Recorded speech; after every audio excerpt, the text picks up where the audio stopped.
Como siempre, volvamos al presente, porque ya están listos sus comentarios internacionales. Sin lugar a dudas, mucho que hablar. Esa marcha impresionante ayer en Barcelona y el sábado en Madrid a favor de la unidad española.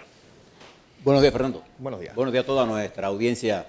Oiga, y como decía un gran pensador, no sé si creo de más Caracas, Opa. que lo primero es lo primero. Eso es. Oiga, un saludo muy cordial a Guadalupe Castillero, La cumpleañera. una de nuestras estrellas, Uh-huh. en la mañana de hoy, en la mañana de aquí en el noticiero, y que se encuentra en el Valle, para que sepan, no en Santiago. Así que, Lupe, un abrazo. Apenas cumple, ¿qué? 26 años. 26 años. Mira, se cocina todavía con la primera agua. Y lo segundo, oiga, quiero enviarle, no voy a hablar de fútbol, voy a hacer un análisis de fútbol el miércoles, jueves. Y yo estoy con la selección de Panamá. Gane, pierdan, la estropeen. Le quiero mandar un mensaje a nuestros muchachos. Hay que seguir luchando. Claro. Esa es la vida. Más valor tiene uno cuando es derrotado que cuando uno triunfa. Porque el triunfo siempre tiene dueños. El fracaso no tiene dueño. Es como la culpa. La culpa es huérfana. Mi solidaridad con el equipo panameño. Y espero que el martes, los que son salados que ni vayan al estadio. Empezando por... Deje que la gente disfrute. Ojalá recuperemos un poco. Porque nos dieron duro. Eso no hay que dar. Eso fue decepcionante. Después me reí mucho con los comentarios de la gente, etcétera. Porque al final es un juego. Es un juego. Le voy a explicar detrás del juego que está. Pero nuestros muchachos, los hombres que entran ahí, esos muchachos que entran a jugarse ahí, ponen toda su alma y su espíritu, aunque no reciban los beneficios de esta estrategia comercial que se llama el fútbol moderno. Y vamos a un rápido vistazo a lo internacional para después, en la segunda parte, ir a lo local que está lleno de cosas importantes. España, como usted señalaba, España sigue ocupando un sitial importante en la vida internacional. Ayer, las fuerzas por la unidad, parece que nos escucharon, porque despertaron. Se está dando un golpe de Estado contra la unidad española en Cataluña, por un grupo de nacionalistas con ideas no demócratas, para que tengamos claro. Sí, que tenemos claro. Cada vez que la gente intenta violar la ley y la constitución, en cualquier país del mundo, sobre la base de revanchismos o de nacionalismos o de populismos, estamos sembrando la semilla del golpe. Y en España lo que realmente hay en desarrollo un golpe. Y los que dicen defender la democracia timoratamente quieren diálogo, pero primero hay que respetar la ley y la constitución. Hubo movilizaciones que ya intentan que la sociedad, que es lo que los partidos debieron haber hecho. Los partidos demócratas son mayoría en España. Y todavía en Cataluña la mayoría de la gente es pro unidad. Pero la minoría se ha apoderado de la calle y no ha dejado de expresarse hasta ayer, que salió ya por decenas de miles de gente manifestando. De manera que hace mucho ruido esa... Saludo eso. Pero le voy a dar una anécdota para que usted vea por qué es importante la unidad de España. Y se lo voy a decir por un mensaje que recibí ayer. Comprobé algunas cosas, no otras, pero fíjese qué hermoso mensaje. Usted sabe que Plácido Domínguez es madrileño. Bueno, él realmente se fue de muy bebé a México. Posteriormente vuelve a su Madrid natal. Pero es de Madrid. Él se considera madrileño, pero realmente él se cría en México. Y José Carrera, que es otro tenor. Josep Carrera, que es catalán. Fíjese esta anécdota. Ambos no se podían ni ver, se hicieron enemigos a partir de una discrepancia política en 1984 y José Carrera enferma de leucemia y gasta todos sus ingresos tratando de recuperarse y ya sin dinero regresa a Madrid y hay una fundación que se llama la Fundación Hermosa y él recibe de esa fundación todo el apoyo y logra recuperarse de esa dolencia casi mortal que es la leucemia. Y cuando investiga se da cuenta que esa fundación fue creada por Plácido Domínguez exclusivamente para ayudarlo a él, a pesar de que eran adversarios. Y cuando él se entera de eso, él va a un espectáculo que estaba montando Plácido Domingo y de rodillas le pide perdón. Plácido lo levanta y lo abraza y le dice, yo no podía permitir que España perdiera una voz como tú. ese hermoso mensaje, que no he podido corroborarlo en su detalle, pero sí corroborar la vida de estos dos hombres y sus discrepancias, es lo que tiene que pasar en España.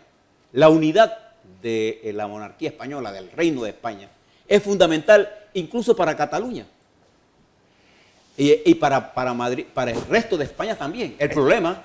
Estas imágenes son de aquí, ayer. También un grupo de españoles se reunió en la cinta costera a darle su apoyo a esa unidad española. Y que creo que es la movilización de las fuerzas democráticas que deben dar alto al golpismo en Cataluña. Porque el martes Puigdemont ha llamado a la Asamblea, el Parlamento catalán, para anunciar el resultado del referéndum y todavía se espera que él pueda allí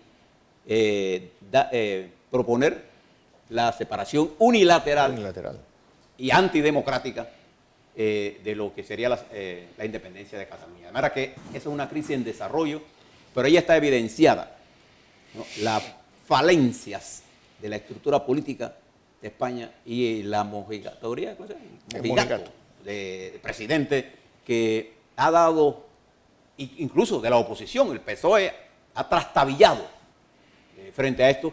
Solo Felipe González y la dirigencia, incluyendo a Alfonso Guerra que apareció y duro, entiende lo que está pasando y el peligro de lo que está ocurriendo. De manera que estas son las cosas que uno debe tener siempre en la mente cuando ve el asunto internacional. Y volviendo a los Estados Unidos, Fernando, allá, si en España llueve, acá los nacionalistas y la Casa Blanca es un caos. El senador Bob Corker dice que la Casa Blanca se ha convertido en un asilo de viejos. Y ha llegado a tal el nivel que incluso los rumores de que Tillerson iba a renunciar, parece que fue cierto. Sí. Y las discrepancias entre él y el señor Trump sigue siendo evidente. Los Estados Unidos es una nación, en este momento, coyunturalmente, que no está en el liderazgo del mundo. Y eso es peligroso. Y la manera como el señor Trump se refiere a las cosas, yo no he visto al señor Trump hablando, cuando él habla de la grandeza de los Estados Unidos, habla de las empresas. Sí. Fíjense, observen para que ustedes vean, él no habla de ese gran talento científico que tiene los Estados Unidos, de esos grandes escritores. Bueno, un premio Nobel acaba. Sí, no, de la Universidad Estados de Chicago. Unidos es una fábrica increíble de talento, de científicos, de avances tecnológicos, mucho más que corporaciones que lucran de todo el mundo. Entonces el señor Trump nada más habla de eso. El Estados Unidos que él conoce es un Estados Unidos en el cual él lo mira en función de sus negocios. Y esto ha hecho que los Estados Unidos haya perdido ese liderazgo tan importante en una situación tan compleja como la que vive el mundo. Dele seguimiento a lo que está ocurriendo en los Estados Unidos, porque estamos en el borde de una situación complicada. Y como si fuera poco, en América Latina, la crisis en Ecuador, la crisis que generó los huracanes en las Antillas menores y mayores. Puerto Rico, el 90% sigue sin luz. Imagínense si nosotros tuviéramos 15 días sin luz aquí. El 90% del país. ¿Usted se imagina lo que significa ese drama? Sin tener usted cómo refrigerar sus alimentos, los hospitales con problemas, los diabéticos y con problemas de diálisis, en fin. El caos todavía reina. Súmele a eso la crisis en México, la pelea que hay en Ecuador, política ahora, el desastre que hay en Brasil, los conflictos que se enfrenta ya prácticamente a la salida del señor presidente de Colombia y el último huracán que pasó, dejando desastres tanto en nuestro hermano pueblo de Costa Rica como en Nicaragua. Independientemente de lo que pase en el juego, quiero expresar mi solidaridad con el pueblo de Costa Rica, que fue duramente castigado por esto. O sea, ese mundo que están viviendo en ese revolcón de problemas es al que nosotros debemos prestarle atención y aprender, Fernando, las lecciones que el mundo en general nos está dando, sin hablar de los conflictos en regiones tan calientes como el Mediano Oriente. Y fíjense lo que pasa en Turquía. Los Estados Unidos ayer le levantan las visas abiertas a todos los turcos, no pueden entrar. ¿Y Turquía qué hace? Le quita todas las visas a todo lo que quieren ir a los Estados Unidos. Miren qué guerra estamos. Y se meten O sea, ¿qué hace el presidente de los Estados Unidos? ¿Qué hace contestándole tú a tú al presidente de Norcorea? Le ha dado un marco de prevalencia global y desde hace más de 30 años el lenguaje de Pyongyang es ese. Un lenguaje provocador, un lenguaje duro, un lenguaje irrespetuoso. Porque ellos no tienen nada que perder. Y han logrado levantar ante el transcurso de los años una estructura básicamente militar y productora de armas, que los contrabandistas del mundo utilizan a Norcorea como uno de los proveedores más importantes de las guerras que hacen las transnacionales en los países como África, el Mediano Oriente, para mencionar algunas de las cosas que están ocurriendo. De manera que le dejo con este panorama y al regreso, Fernando, vamos a lo nacional. Plano nacional, perdón. Porque ya está listo don José Blandón Castillo con sus comentarios nacionales. Oiga, Fernando, estimado televidente, han pasado muchas cosas en el plano judicial. Voy a centrar mi comentario sobre el accionar político, pero quiero comentar un par de cosas en la parte judicial. Esta audiencia que se dio sobre el caso del Gallero demostró lo que nosotros veníamos conversando, Fernando. Esta audiencia, allí vi un titular de la prensa que decía órgano judicial mantiene las medidas cautelares. Eso no fue lo que pasó. Lo que pasó fue que el juez de garantía, cuando escucha la intervención del fiscal que había pedido una reconsideración del cambio de medidas cautelares y había mandado para su casa al mayor, al mayor y al alcalde, cuando escucha lo que el fiscal tiene que decir, entonces se da cuenta que en el caso del mayor no existe nada fuerte que lo vincule con absolutamente nada. Y tiene que darle, va a ir por cárcel y a reportarse. Un mayor de la Policía Nacional, víctima de una innuendo que lo ponía a él como parte de una estructura criminal. Y en el caso del alcalde, tampoco hay evidencias para que él se quede detenido, porque recuerde que con el respecto al delito de narcotráfico no hay fianza ni medida que no sea la cárcel. Claro. Y como no existe esa evidencia, el caso de El Gallero, que se presentó con una estructura en la que casi prácticamente se condenó al alcalde y a este mayor, resulta que esa parte de esa estructura no era la parte importante de esto. Y esto lo señalo porque inmediatamente se montó una campaña con el objetivo de penalizar y condenar a personas que ahora resulta que no existen evidencias claras, para hablar de la otra medida cautelar que la jueza de garantías mantuvo. Es decir, la fiscalía en este caso, si bien es cierto, tiene evidencias que vinculan a 2 o 3, probablemente haya nuevas evidencias que vinculan a otra gente. En el caso de estos que estoy señalando, que se presentaron como grande logro, resulta que no es así. Señalo eso como una cosa importante. Y la segunda cosa que quiero importar, y esto, mire cómo se trató en la prensa el fin de semana. Hoy, este mismo periódico saca en primera plana, precisamente la semana en la que entra el proceso electoral de cambio democrático, una noticia sobre New Business.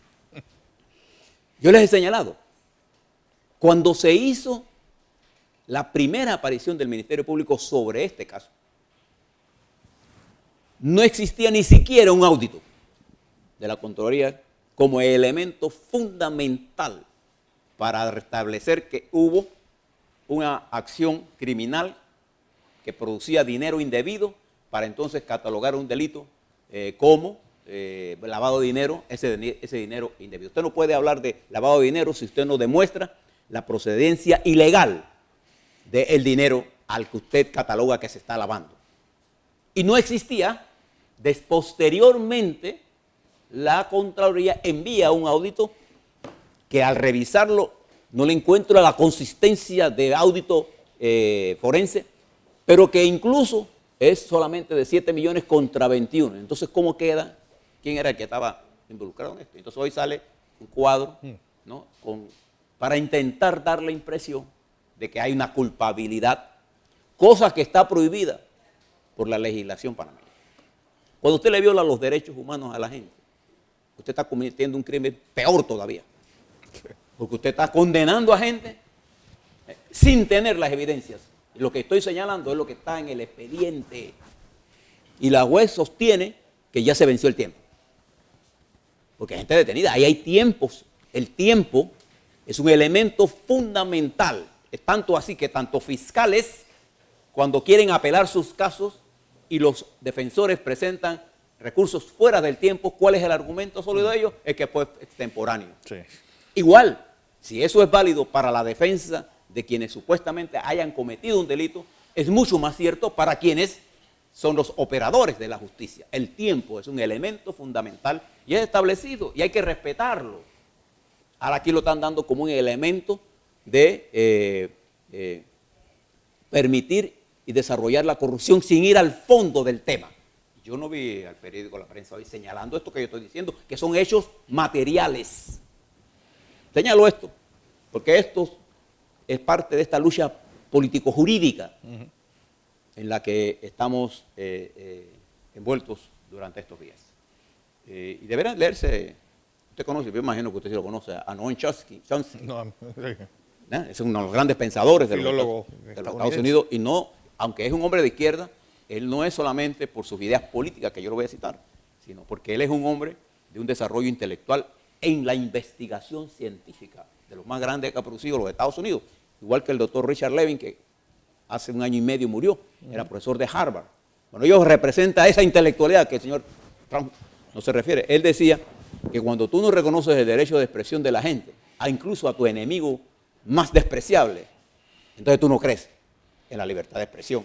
Igual, si tú no respetas los derechos humanos de tu enemigo más despreciable, entonces tú no crees en los derechos humanos. No está tan simple como eso.